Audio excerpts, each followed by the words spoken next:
Estamos iniciando uma nova semana de estudos e o nosso tema geral será o custo do descanso, e como verso principal para memorizar, nós trazemos Salmos 51, verso 10, onde o salmista Davi faz uma oração dizendo: Senhor, cria em mim um coração puro e renova dentro de mim um espírito reto. E o salmista disse mais: enquanto não confessei o meu pecado, o meu corpo estava decaindo por causa do meu gemido o dia todo, durante o dia e durante a noite, sua mão pesava sobre mim. E Davi continua descrevendo a sua situação dizendo: como uma flor murcha pelo calor do verão, então eu senti a decadência. A verdade é que o pecado tira nosso descanso. Recuperá-lo tem um custo, o arrependimento. Salmos 32, verso 5, a história de pecado e arrependimento de Davi nos mostra e nos ajuda a entender esse processo. E para melhor compreensão desse tema, dividimos aqui em algumas sessões nas quais iremos considerar a frase de Davi: pequei e o que devo fazer. De acordo com Samuel 11, 2 Samuel 11, Davi tentou encobrir o seu pecado. 2 Samuel 12, 1 a 13, Davi confessa o seu pecado. E depois que Davi confessa o pecado, ele sente que há consequências do pecado. Ele também pede ao Senhor um novo coração. E Salmo 51, 13 a 19, Davi insere em seu vocabulário novas palavras. Carregar o peso da culpa fez com que Davi se sentisse cansado e exausto.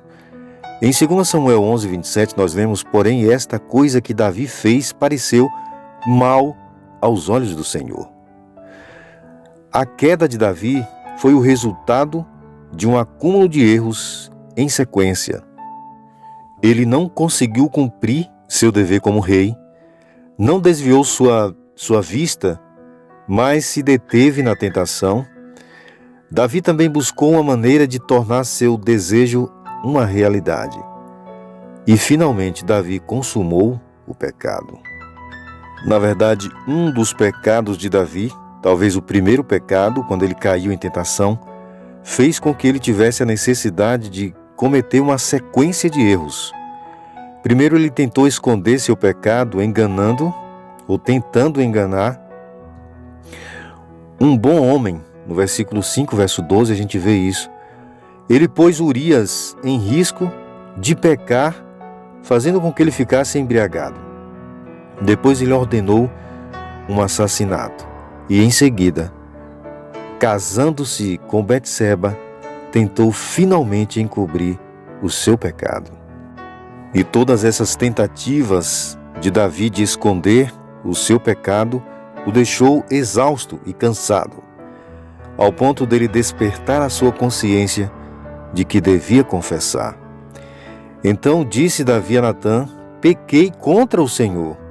E disse Natã a Davi: também o Senhor perdoou o teu pecado, tu não morrerás. Natã buscou uma maneira de falar com Davi. Baseando-se na experiência de Davi como pastor e seu senso de justiça, o profeta Natã apresentou uma parábola que finalmente sacudiu a consciência de Davi. Seu arrependimento foi além da pena de ter prejudicado Urias e Betseba. Davi estava ciente de que havia pecado contra Deus. Nosso pecado, em última instância, machuca a Deus. Contra ele pregamos outro prego na madeira áspera que aponta para o céu no Gólgota. Pela cruz de Jesus, o arrependimento sincero tem uma resposta imediata: o Senhor remiu o teu pecado. Estas foram as palavras do profeta Natã para consolar o coração de Davi. Ele deixou claro que o pecado de Davi havia sido perdoado e esquecido, mas o alertou que haveriam consequências. Em 2 Samuel 12, 6, diz o seguinte: e pela cordeira tornará a dar o quadruplicado porque fez tal coisa e porque não te compadeceu. Embora Davi tenha sido imediatamente perdoado por Deus, Deus não evitou as consequências de seu pecado. O próprio Davi havia pronunciado sua própria sentença.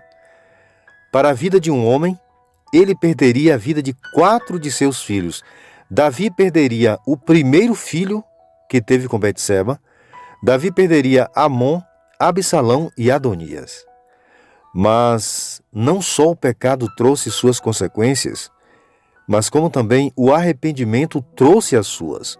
Davi recuperou a alegria de sua salvação. Salmo 51, verso 12. Se Deus perdoou um adúltero, manipulador e assassino, será que Deus pode te perdoar? Será que Deus pode me perdoar? Não importa a gravidade dos nossos pecados, mas a grandeza da graça de Deus está sempre disposta a perdoar o pecador. E agora, de forma consciente, Davi deseja experimentar algo novo da parte de Deus.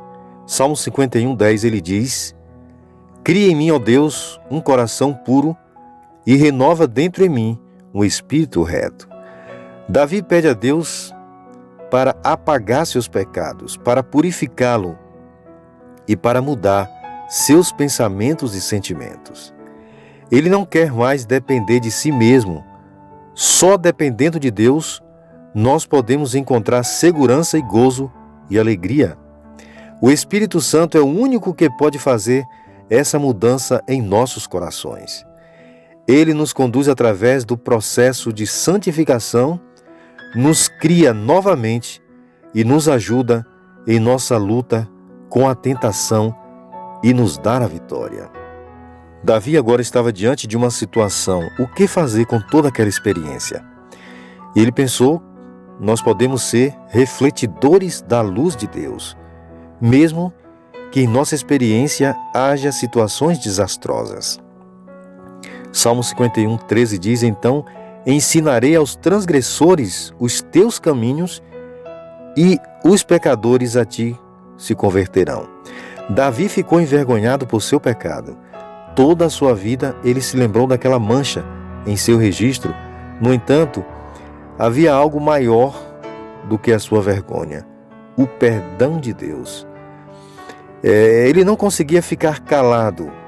Ele tinha que dizer, porque outros deveriam ser avisados para não caírem nos mesmos erros. Eles tinham que saber que se eles pecassem, ou o pecador precisa saber que quando pecar, eles têm o perdão de Deus. A notícia é muito importante para nos calarmos. A Bíblia diz em 1 João 1, 9, se confessarmos os nossos pecados, Ele, Deus, é fiel e justo para nos perdoar e para nos purificar de toda maldade.